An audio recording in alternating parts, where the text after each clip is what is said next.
Now begins the second greater phase of the 9-year plan. Dear friends, these words of the Universal House of Justice at the start of its Rizwan 2026 message induced in my heart yet again a profound appreciation of the value of an unprecedented surge in teaching the faith as a way to give a boost to the implementation of the divine plan. The idea of sharing some thoughts on this subject with the hope that by doing so friends may consider this within their own clusters arose during consultation with a few friends. I will touch today a bit on context and history, followed by a few thoughts about teaching. Bahá'ís believe that God has revealed the purpose of life, has shown us how to attain it, has sent Baha'u'llah to accompany humanity during this period of transition from its collective adolescence to its maturity, and has given mankind the assurance of divine assistance and the continuation of divine guidance. His revelation provides teachings that enable us to build the world based on unity and justice, empowers mankind, and provides the ways whereby people throughout the world can work together to achieve this noble goal. Baha'u'llah has assured us that the establishment of such a civilization is the unalterable destiny of mankind, and that nothing whatsoever in the whole of creation can thwart it. The betterment of the world has been a promise throughout history, whether in the dreams of philosophers and poets for a peaceful world, or in the prophecies of the religions of the past regarding the establishment of the kingdom of God on earth. With the coming of Baha'u'llah, the era of promise and prophecies has come to an end, and the era of fulfillment has begun. Baha'u'llah also tells us that God has two plans in operation, each designed in its own way to help humankind get closer to realizing its destiny. So how exciting it is that we live in the era of fulfillment. Baha'u'llah makes it clear that the entire body of mankind is the recipient of his message. The summons and the message which we gave were never intended to reach or to benefit one land or one people only. Mankind in its entirety must firmly adhere to whatsoever has been revealed and vouchsafed unto it. Then and only then will it attain unto true liberty. Today, tremendous efforts are being made by various groups all over the world to improve the lot of mankind. There is no lack of material resources that can contribute to the betterment of the world, provided they are properly used. However, the efforts to make such contributions are often frustrated by conflicting aims, by greed, by corruption, by mistrust, or by fear.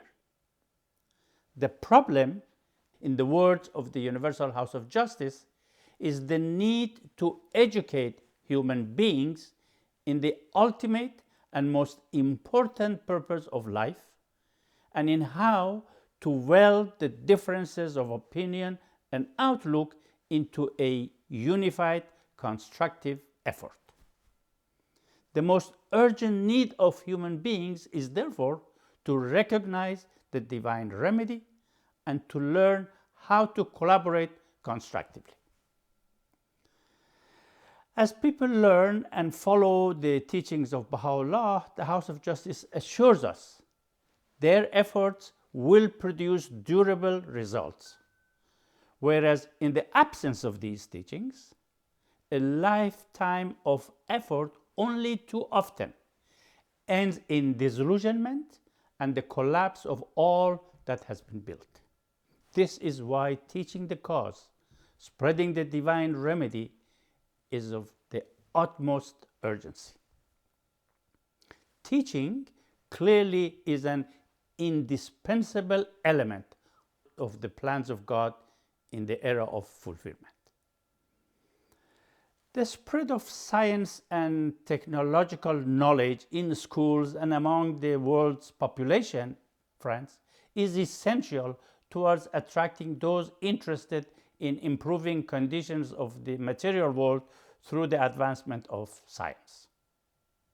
The spread of the message of Baha'u'llah is also vital for reaching those who, once they hear it, want to support and be part of the plan of God for the betterment of the world through the application of spiritual principles that promote unity and oneness.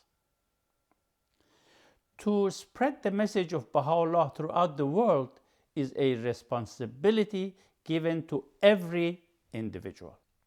Baha'u'llah says it's the concern of the True One to reveal, and the concern of the people to spread what has been revealed. And again he says, it is incumbent upon every man of insight and understanding to strive to translate that which has been written into reality and action. So, seen in these statements is Baha'u'llah's invitation to all the peoples of the world, from every background and all circumstances, to participate in the process of translating his vision into action. Otherwise, how could the building of a world based on unity and oneness be successful if it did not benefit fully from the insights of those who have experienced bitter discrimination? How could a world based on justice be built without the full participations of people who have been the subject of countless injustices? And how could such a world be built without the insights resulting from raising generations of younger people who are to contribute not only to refining this process, but also to advancing the betterment of the world? Teaching the faith is meant to, therefore, 1.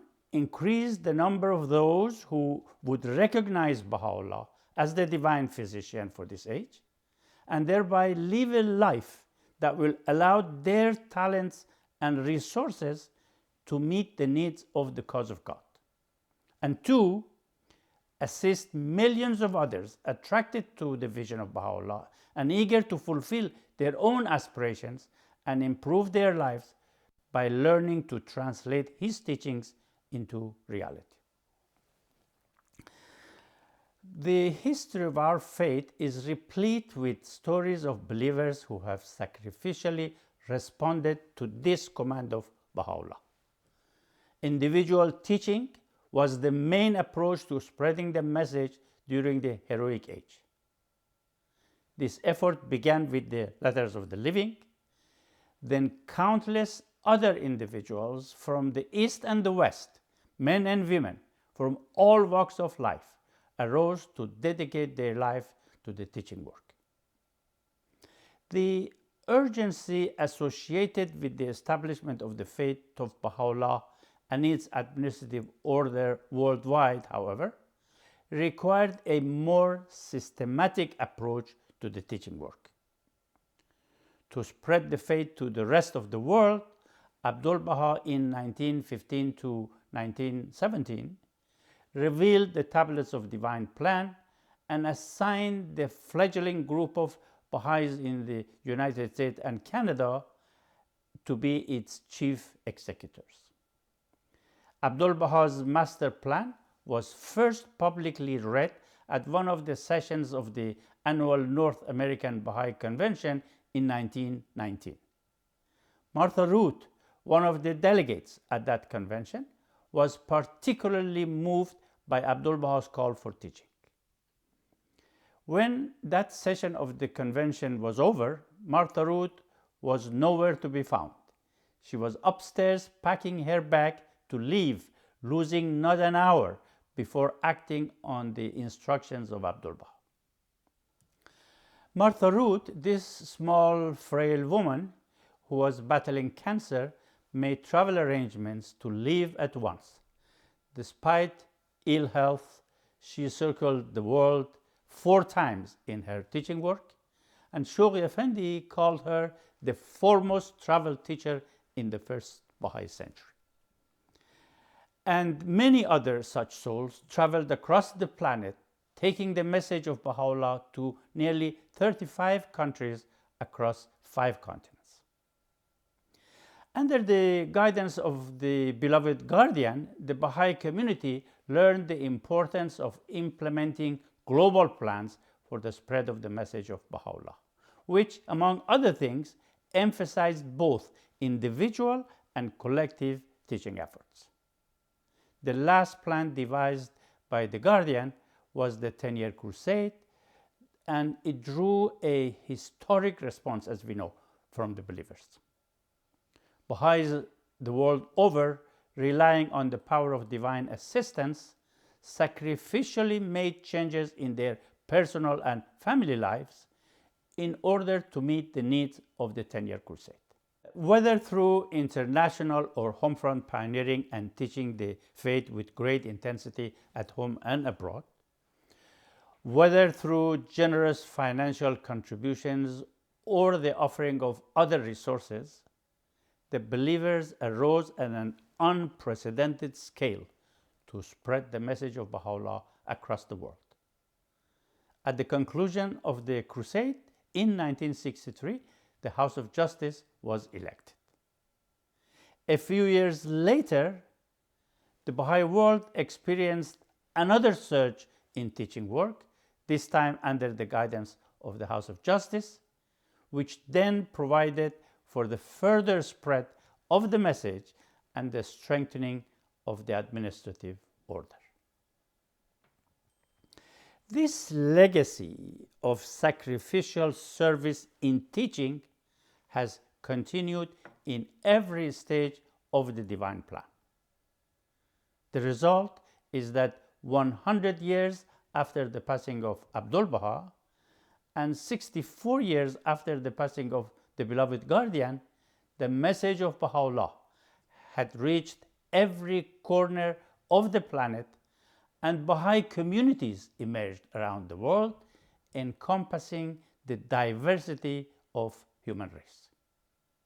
During the final 25 years of these 100 years, that is from 1996 to 2021, the implementation of a new series of global plans, 5 in total, was focused on learning how to advance the process of entry by troops, how to be more outward-looking in what we do, how to build communities based on the divine teachings, how to work with local populations in the small geographic areas, and how to work generally with an ever-increasing number of people from the wider society.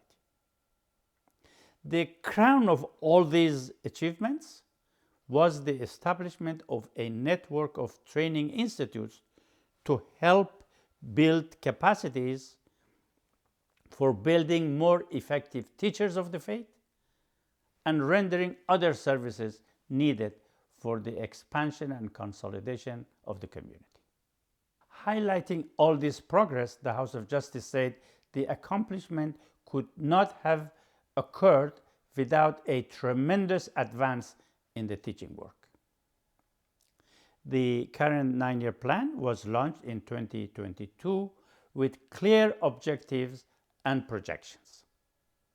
The extraordinary rise in capacity that made it possible for the Baha'i world to view its endeavors in terms of the release of the society building power of the faith, opened the way for the cause of God to enter the sixth epoch of its formative age.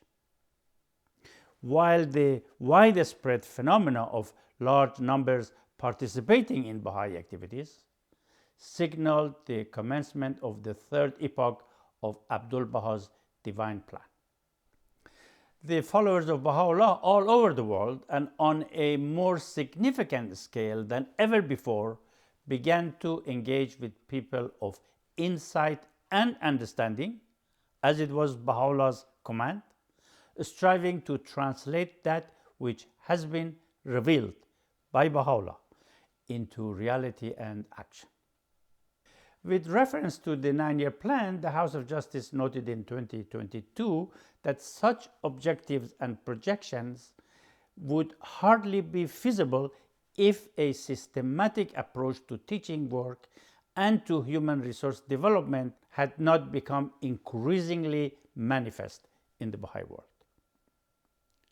A few weeks before the end of Phase 1 of the 9-year plan, the House of Justice, in its letter of 4th of January 2026, says the devoted, spirited, diverse efforts being made to carry to every receptive heart what the True One has revealed are an abiding cause for admiration and wonder. That same admiration of the Universal House of Justice has clearly been gained by the Canadian Baha'i community, as indicated by the bounty of being chosen to build the first national house of worship in the Western world. The 2026 Canadian National Convention was a testimony to the spirit, the vision, and the will animating the followers of Baha'u'llah in this land to do their share and more during the second phase of the 9-year plan. Having the benefit of holding the convention 2 weeks after a national institutional meeting with a member of the International Teaching Center present, the convention was particularly rich in its spirited consultation. The National Spiritual Assembly guided this consultation and noted that Canada has undergone a shift in perspective since the launching of the 9-year plan, and growth now is from a grassroots perspective with an expanded vision to embrace all. The Assembly noted how clusters of every kind in every setting are advancing together, including across the Northern Territories and among the Indigenous and French Canadian population. While in many localities across the country, the community is an expanding we. Maps of every region with each cluster outlined and colored in a progressively darker shade of green depending on the milestone it had reached, together with a considerable consultation about the concept of an ecosystem of learning, highlighted the commitments to taking more systematic action and to acting in a posture of learning. The role of youth in shaping Canada's bright future came up frequently during the consultation. In short, in the estimation of our National Assembly, in a world that has resigned itself to conditions of fracture and division, the loved ones of God in Canada, whether known as Bahá'ís or not, are carving a path for the peoples of Canada, enabling them to draw nearer to the threshold of oneness. In light of the foregoing, we can see that it is not that the launching of the 9-year plan was not with unprecedented energy and determination. It wasn't that valuable experience has not been gained. It isn't that progress hasn't been made and our third milestone clusters have not advanced or the movement of our clusters as a whole is slow. It is what the House of Justice said to the councillors recently assembled in the Holy Land. It said, gratified as we are by the progress made, it is evident that a most formidable task lies ahead if each national Baha'i community is to fulfill the aspirations for the movement of clusters that it set for itself when the plan began, and that there is an urgent need to cultivate more broadly the capacities that are required to intensify a program of growth. Following this assessment of the progress of the plan globally, the House of Justice then invites us in its letter of 4th of January 2026 to reflect together, whether in regular community gatherings or within one another's homes, on what has been learned and what has been accomplished worldwide, confident that such a reflection will help us also to consider how our own actions and those of our households could help the aim of the plan to be realized in our own clusters. The delegates to this year's National Convention benefited greatly from an assessment prepared by the National Assembly in consultation with the councillors. One could see that Canada too, proud of her many admirable achievements so far, faces formidable tasks yet to be done. The spirit of the convention will naturally penetrate every cluster in this beautiful land, helping us all to reflect on our services during the second phase of the plan, remembering this guidance of the House of Justice. Whatever form a person's service takes, it emerges from the unique interaction between, on one hand, the needs of the faith, and on the other, the possibilities afforded by the circumstances of each individual and the sacrifices that he or she chooses to make. For me, the words of the House of Justice that our service is affected by the possibilities afforded by the circumstances of each individual and the sacrifices that he or she chooses to make implies also serious reflection on ways we can change our circumstances to create more opportunities to teach the faith and to meet other needs of the divine plan. If I, for instance, see that I do not have enough time to do as much as I want to do for the plan, my next reflection should be on what sacrifices I can make and I'm willing to make to effect changes in my circumstances that will enable me to have more time and to do more. One brilliant reality is that Canada will, around the end of the 9-year plan, have her house of worship open to the public. To have this matchless institution for the unity and well-being of humanity, this collective center of society to promote cordial affection, and this mighty silent teacher of the faith is a unique bounty for a country. The emergence of this house of worship will also, no doubt, bring the Baha'i Shrine in Montreal, another unique center of spiritual energy, further to the attention of the public. Accordingly, that's my question, what is a befitting response to this, at this time of history, to this twofold gift? What should be the magnitude of the spiritual transformations by then in our nearby clusters, in the clusters of Ontario and Quebec provinces, and indeed across Canada as a whole? In response to the global 9-year plan, Canada's national plan, which includes the plans of each regional council, is designed to realize that magnitude. Any resource offered for that realization would be resources well spent in the path of the divine plan. Already 40 of our clusters have a pattern of activity that engages large numbers. Since 2022, the start of the 9-year plan, significant progress has been made on all fronts across Canada, and we can proudly say the Canadian Baha'i community already welcomes a sizable number of people from the wider society into its activities. The success of the 9-year plan is directly linked to the total number of people from wider society involved in our conversations, activities, and engaged in serving the process.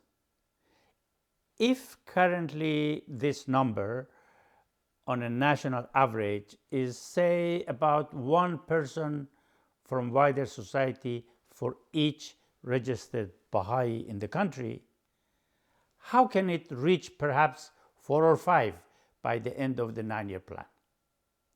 One effective way for this to happen would be for each one of us to ponder what additional action I and my family can take to contribute to attaining this goal. Many should be able to set a number high enough to make up for those who may not be able to do so, thus bringing our national average to 4 and 5. Parallel with this, it will be necessary for the same individuals, according to the guidance of the House of Justice, to think of what capacity they need to develop so as to be able to fulfill this goal, while the cluster agencies would be sharply focused on the urgent need to cultivate more broadly the capacities that are required to intensify a program of growth. Remember that if the goal we set for ourselves is an easy one, it probably means we are not counting on the power of divine assistance to help us achieve it. Try teaching goals that are challenging, call for daily prayers, beseeching the concourse on high, and require constant reflection and creative efforts for their achievements. Here is a very personal thought for consideration. Under the shadow of the house of worship and the shrine, 100,000 souls in Canada attracted to the vision of Baha'u'llah may be a good tipping point that can turn that number into hundreds of thousands and then a million. The second phase of the 9-year plan is an appropriate time to prepare the base for the realization of such a vision by 2046. The institutions of the faith, continental, national, and regional level, as well as the cluster agencies and the local spiritual assemblies, are eager to accompany us all in our endeavor to achieve our ambitious goals during the next 5 years. They do so based on the insights and guidance of the House of Justice and the valuable experiences accumulated in the world and in Canada. A nationwide surge in teaching can contribute to the realization of this vision and thereby revolutionize our fortunes in Canada. A nationwide surge in teaching means a surge in the number of people from wider society who are attending devotional gatherings, sharing prayers with their neighbors, relatives, and co-workers, and developing the habits of offering prayers at home.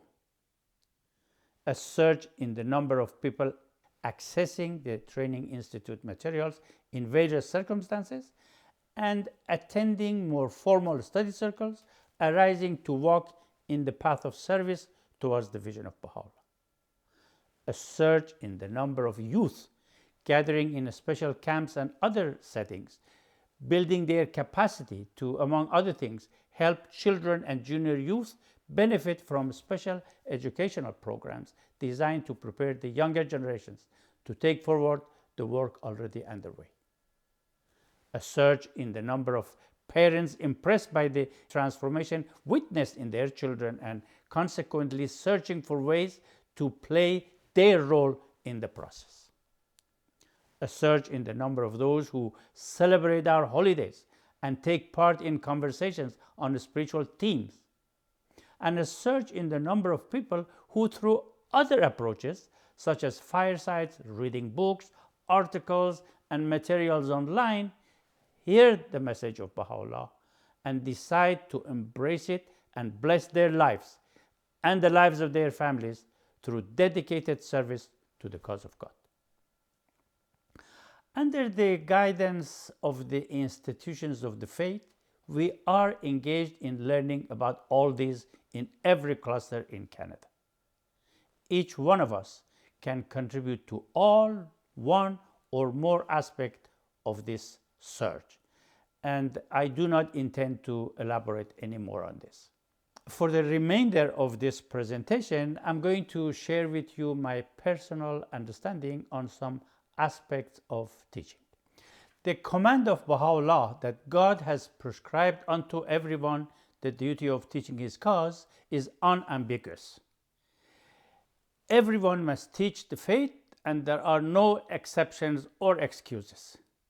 If I am unable to do it for any reason, I should deputize someone to do it on my behalf. The necessity of everyone engaging in the teaching work is also set forth by Abdul Baha, who tells us, "It is clear that in this day, confirmations from the unseen world are encompassing all those who deliver the divine message.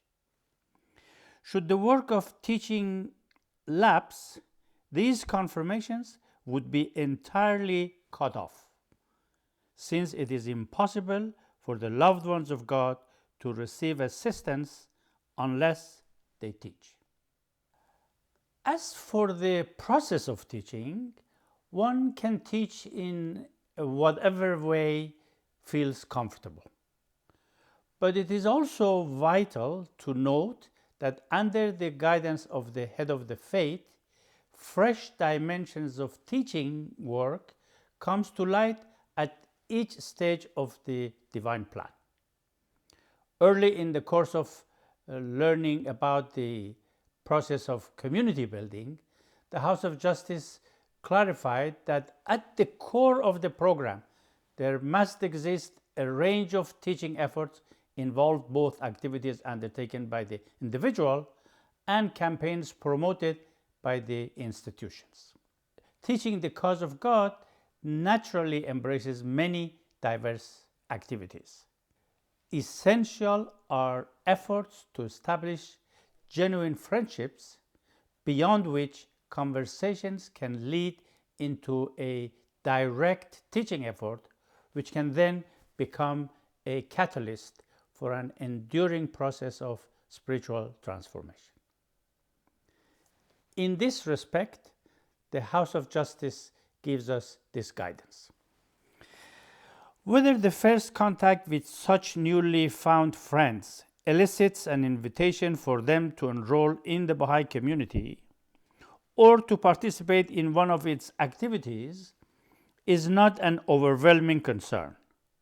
More important is that every soul feel welcome to join the community in contributing to the betterment of society, commencing a path of service to humanity on which, at the outset or further along, formal enrollment can occur.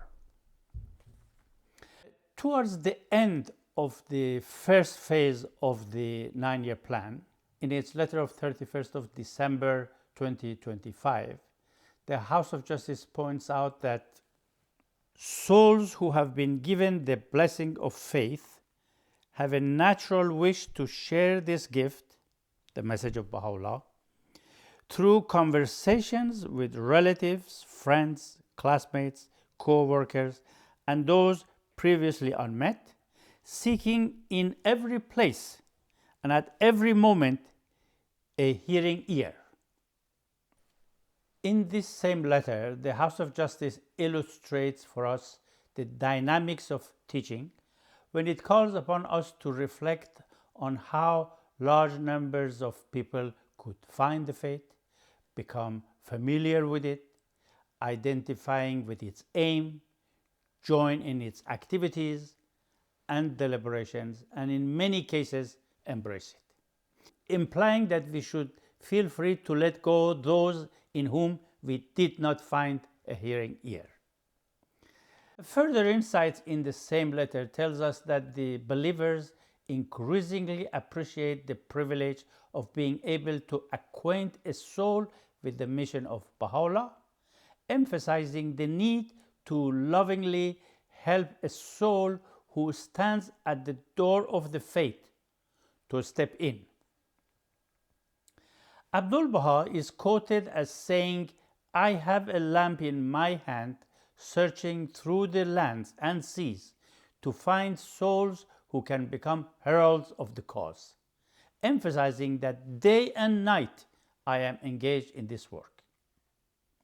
This statement of Abdul Baha confirms to me that in the process of teaching, we are looking for hearing ears who can become heralds of the cause, and that teaching is a work we ought to be engaged in day and night. Rather than considering the art of teaching merely an activity to be undertaken, it looks like a means whereby we make our life purposeful. Consider in the light of this the qualities often associated in the Baha'i writings with teachings, qualities such as enthusiasm, devotion, radiance, reliance on God, tact, constancy, and vitality. Much remains to be learned, dear friends, about the process of teaching, that is, learning by doing and benefiting from the courses of the Training Institute. Youth have always shone resplendent by teaching the faith to their friends and by helping to illumine the lives of a generation younger than themselves. Every individual youth will surely do well to make a personal plan to increase the number of his or her friends from the wider society, expand his or her association with them, encourage and facilitate meaningful conversations based on youth materials, for instance, and invite those who are interested to participate in the Institute courses, hence initiating the emergence of a youth movement in their neighborhood. Youth have also been called upon to view the future development of the Training Institute as their sacred task. Youth being not just among the most capable people in the society, but also among the most receptive population, remain a key group to help bring about a surge in the teaching work. In engaging those with hearing ears around us in a conversation about the faith and assisting them to take action to learn to translate the vision of Baha'u'llah into reality, we may find it helpful to imagine them as being a group of friends in concentric circles, whereby the more intensely involved they are, the closer they move to the center. Maintaining a list of their names will surely facilitate regular reflection on the advancement of each soul in his or her own spiritual development. Careful consideration of how each person can be nurtured to take the next step to their path of service is clearly a vital activity, and we have valuable guidance on how to do this. Adopting a more systematic approach towards teaching the faith has always been emphasized in the guidance of the beloved guardian and the House of Justice. Having individual teaching plan is a good practical first step in this regard. In 1996, at the start of the new series of global plans, the House of Justice told us that in responding to the global, national, and regional plans, each individual, too, must make a conscious decision as to what he or she will do to serve the plan and as to how, where, and when to do it. This determination enables the individual, the House of Justice says, to check the progress of his actions and, if necessary, to modify the steps being taken. Becoming accustomed to such a procedure of systematic striving lends meaning and fulfillment to the life of any Baha'i. In our teaching plans, time, energy, space, and arrangements for engaging with people should also be elaborated. Learning how to release society-building power of the faith in ever greater measure particularly calls for a systematic approach to whatever we do. Goal setting is also helpful in adopting a systematic approach to teaching work. Our individual teaching plans ought to obviously include goals supporting the teaching work organized by the institutions, as well as activities initiated by ourselves. The House of Justice says, as far as the teaching work is concerned, just as individuals are called upon to adopt teaching goals, the family itself could adopt its own goals. It says, as the friends ponder what is before them, they will directly see that for every community there is a goal in reach, and for every goal a path to reach it. Identifying a path for the achievement of each goal, periodic assessment of progress, modifying goals and actions when needed, all of these will contribute to accelerating the systematization of teaching. The statement of the House of Justice that becoming accustomed to a procedure of systematic teaching lends meaning and fulfillment to the life of any Baha'i should encourage every one of us to try harder to be systematic in our teaching work. If individuals discover that it is not necessarily easy for them to be systematic, then they know that learning is the way. Perseverance in adopting a posture of learning, prayers, and reflection will certainly be of incalculable help. Examples of individual teaching goals can be seen in the admonition of Abdul Baha for every Baha'i to lead at least one new soul to the faith each year, and in the related calls made by the beloved guardian. Given that, in the words of the House of Justice, the 9-year plan comprises two essentially spiritual undertakings, that is, if you remember, diffusing the light of Baha'u'llah's revelation ever more widely and extending the roots of his faith ever more deeply into the soil of society, and that each have measurable outcomes, and at the same time, given the emphasis on the urgent need to increase the number of people who are able and ready to dedicate their times and energy to the work of the plan, it is natural for any discerning teacher of the faith to set goals related to both undertakings. For instance, the number of people from the wider society that he or she will acquaint with the message of Baha'u'llah, the number of people with hearing ears to become protagonists of the plan, and for a number of them to enter the faith. Setting such goals is far from and has nothing to do with coercing people into serving or into acceptance of the faith, since such acts and proselytizing are not permitted in the faith. How many people one would like to have in his or her concentric circles at any one time will, of course, naturally be different from person to person.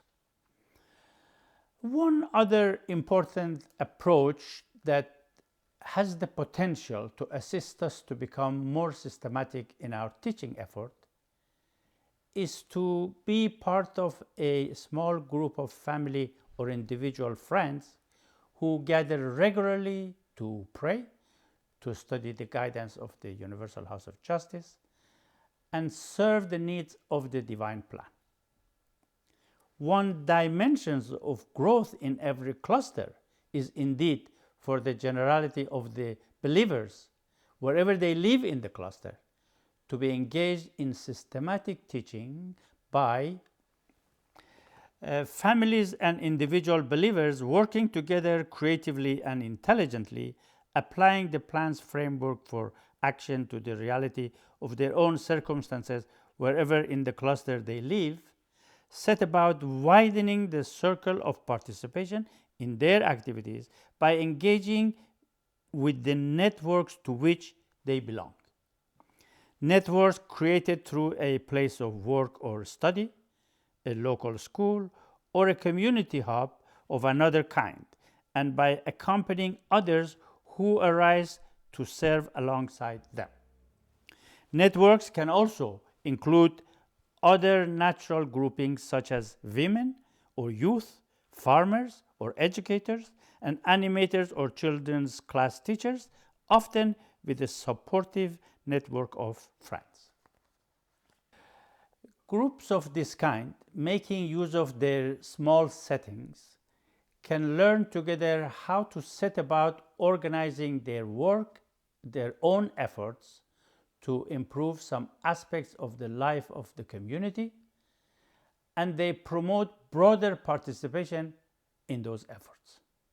By doing so, using the diverse capabilities of different individual members, they learn how to help the growth and development of the community to become self-perpetuating. And they are doing so without the need for new layers of administrative structure. These friends will find it easier to develop the basic capabilities for acting in a posture of learning. Forming such group is a practical response to the wish of the House of Justice that says there must emerge in many hundreds of clusters a growing band of believers who can maintain with those around them a sustained focus on nurturing growth and building capacity, and who are distinguished by their ability and their discipline to reflect on action and learn from experience.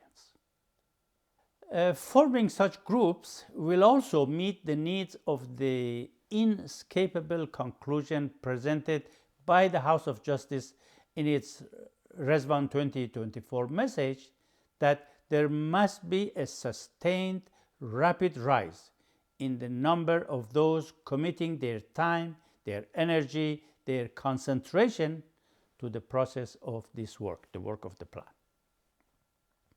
With this approach, the work of implementing the imperatives of the 9-year plan reaches yet closer to the grassroots, thus making it much easier to learn how to release society-building power of the faith in ever greater measure. I understand that the Regional Baha'i Council of Ontario has an initiative to encourage more friends to consider this approach as a way of serving the divine plan in their clusters. While there would be those who joyfully engage individually or as a family in the process of systematic teaching, There will also be those who may find it beneficial to engage in the teaching work as a member of a small group of individuals and or families. Friends can form their groups and begin to function as soon as they wish. The accompaniment of those who may need guidance to form such groups and function according to the guidance of the House of Justice may take time. But the sooner a cluster acts on this, the better the result will be at the end of the 9-year plan.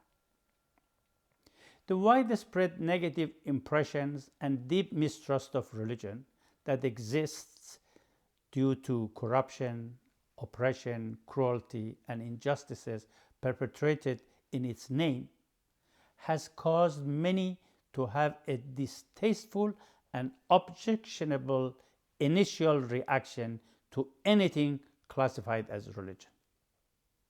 With this conception of religion in their mind, people often see religion as basically incapable of responding to the demands of modern life, and therefore as being irrelevant to the betterment of the world.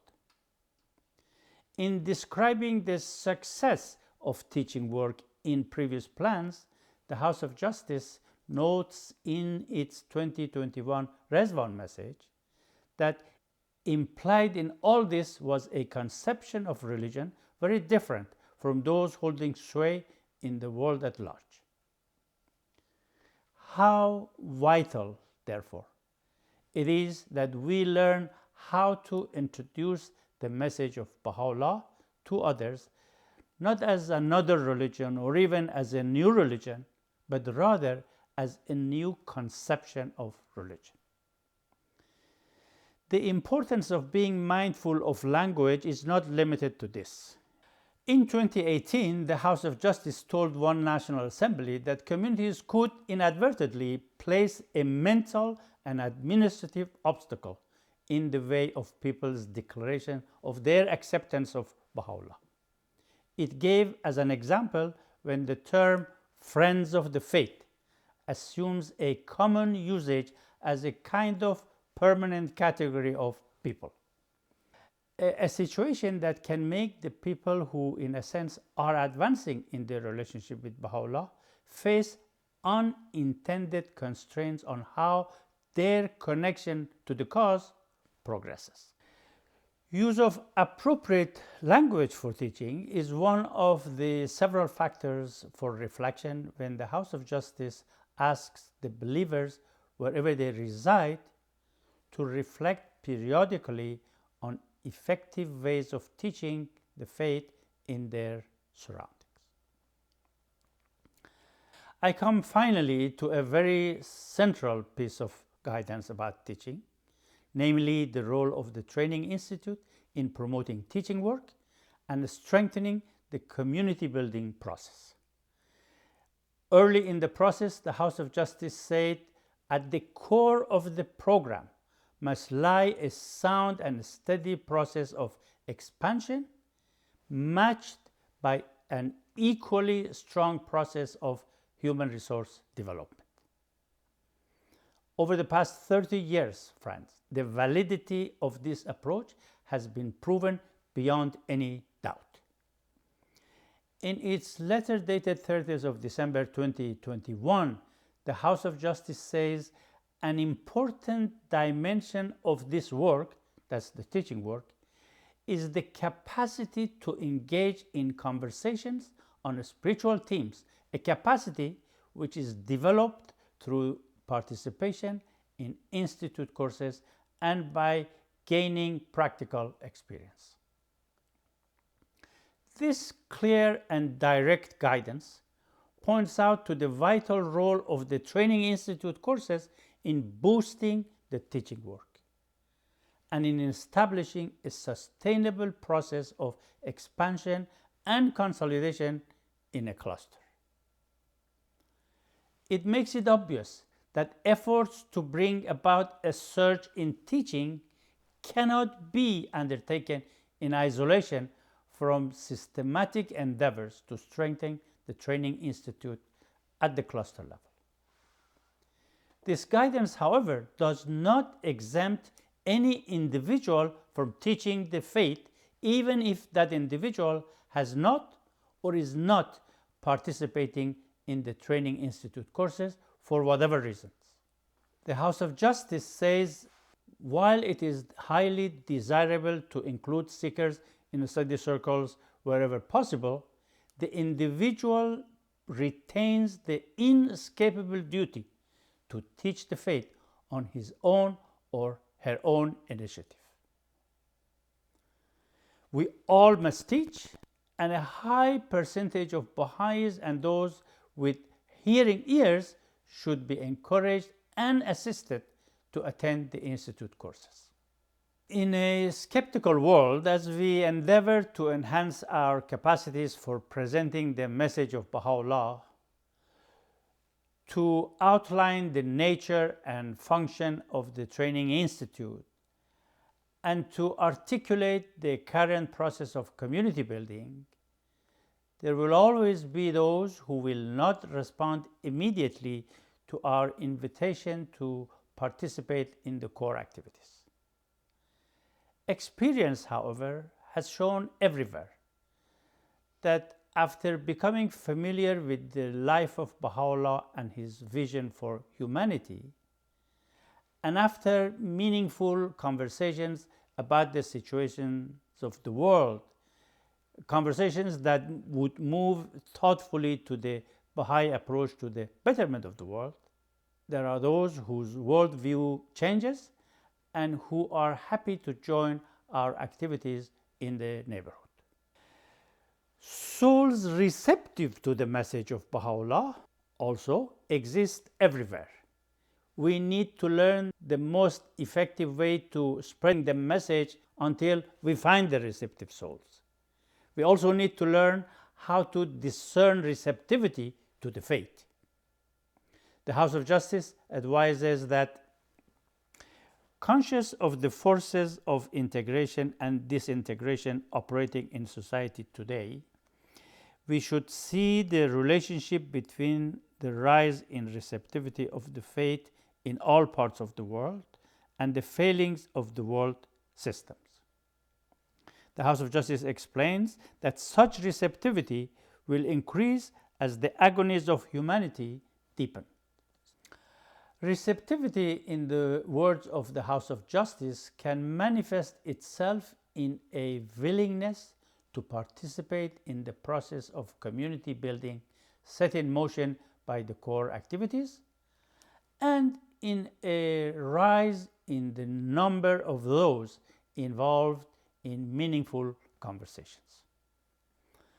No doubt any teacher of the faith who desires success in guiding people to Baha'u'llah's message will also adhere to what the beloved guardian emphasized when he counseled an individual that, in addition to your usual teaching work, you make a special point of praying ardently, not only for success in general, but that God may send to you the souls that are ready.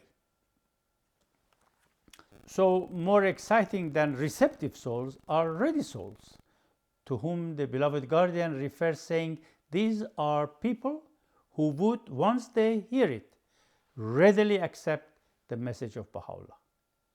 He says there are such souls in every city, but then warns that to find them and make the right contact is not easy. This reality is a good news on the one hand, and on the other, the difficulty in finding these souls may cause some friends to begin having a sense of inadequacy, lack of courage and of initiative, and a feeling of inferiority that sometimes hampers individual initiative. Such friends would no doubt find it helpful to reflect on the loving advice of the Secretary of the Guardian, who writes on his behalf, it is precisely these weaknesses that he wishes the friends to overcome. For these do not only paralyze their efforts, but actually serve to quench the flame of faith in their hearts. Not until all the friends come to realize that every one of them is able in his own measures to deliver the message can they ever hope to reach the goal that has been set before them by a loving and wise master. Everyone is a potential teacher. He has only to use what God has given him and thus prove that he is faithful to his trust. Others may become frustrated, frustrations that at times are due to their desire to see more rapid growth of the faith, or because of entertaining an ever anxiousness about a breakthrough and an undue worry over the state of society. Such friends would also do well to listen to the guidance of the House of Justice that having such frustrations can be counterproductive. The House of Justice further says, while there are opportunities for greater growth than is occurring, the believers should not burden themselves with feelings of failure at every disappointment, for such feelings are self-fulfilling and can easily cause a stagnation in the expansion of the cause. The Supreme Body then gives this loving piece of advice. The tendency towards frustration, sometimes induced by a desire for instant gratification, must be resisted by an effort to gain deeper appreciation of the divine process. That divine process, as described by Shoghi Effendi, is this. Every bearer of the message of Baha'u'llah should consider it not only an obligation but a privilege to scatter far and wide the seeds of his faith and to rest content with the abiding knowledge that whatever be the immediate response to that message, and however inadequate the vehicle that conveyed it, the power of its author will, as he sees fit, enable those seeds to germinate, and in circumstances which no one can foresee, enrich the harvest which the labor of his followers will gather. In other words, regardless of how inadequate I may feel as a vehicle to convey the message of Baha'u'llah to people, I am planting the seeds of his message in their hearts. It is Baha'u'llah himself who, in ways unknown to us, will, as he sees it fit, cause those seeds to germinate, and thereby the Baha'i community will reap a rich harvest. The more we understand this divine process, the more we will appreciate the profoundness of the spiritual obligation resting on us, that is, to make the mandate of teaching so vitally binding upon all, the all-pervading concern of our lives. Dear friends, a lot more can be said about teaching. But teaching is not a complex task. It is rather a simple story of love. It is allowing our love for Baha'u'llah and for humanity to cascade unrestrained. It is allowing the power of the covenant to mold our lives, and it is allowing the power of prayer to guide our steps. The Universal House of Justice, in its Rizwan 2026 message, reminds us to rely on the bounties of God, and so to be ever hopeful, to be firm in our hope, and to be the cause of hope to the despairing soul, and to look to the wronged, yet ever patient, ever steadfast, ever resilient followers of Baha'u'llah in Iran as our example, saying, "See how disciplined they have remained, how committed to principle over decades of unrelenting oppression, and how resolved they have been to learn from the advances made by their fellow believers in other lands, how determined to serve and console their fellow citizens in their own land. To so many of their compatriots, they have been and continue to be a beacon of hope, a fount of compassion and insight, and trusted companions on the path of service." The world situation, friends, is going from bad to worse. Among this chaos, the peoples of the world are showing that the central teachings of Baha'u'llah are the aspiration of the majority. But a lack of vision and not knowing how to bring about a coherent and dynamic system or pattern of collective life has paralyzed the people such that they are unable to act. However, the day is approaching when a devastated and bewildered humanity will be looking more seriously for a solution. The responsibility of those dedicated and attracted souls to the vision of Baha'u'llah is to build a sufficiently large and diverse model of a community shaped by the divine teachings, so that at the right time and under the appropriate conditions, it will attract the attention of the human race, help it see the indispensability of that model for the attainment of humanity's well-being and bright future. We should remember that, in the words of the House of Justice, the greater the human resources, the greater our capacity to bring the wisdom contained in Baha'u'llah's revelation to bear upon the challenges of the day.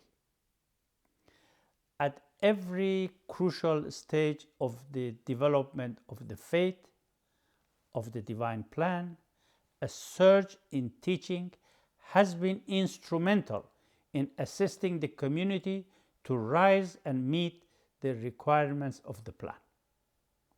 At this crucial time, at the commencement of the second phase of the 9-year plan, the House of Justice expects us to be swift to act and swift to learn. Whatever other services we render to the faith, let us ensure that teaching the cause of God is the dominant passion of our lives. I will end with these words of the Supreme Body.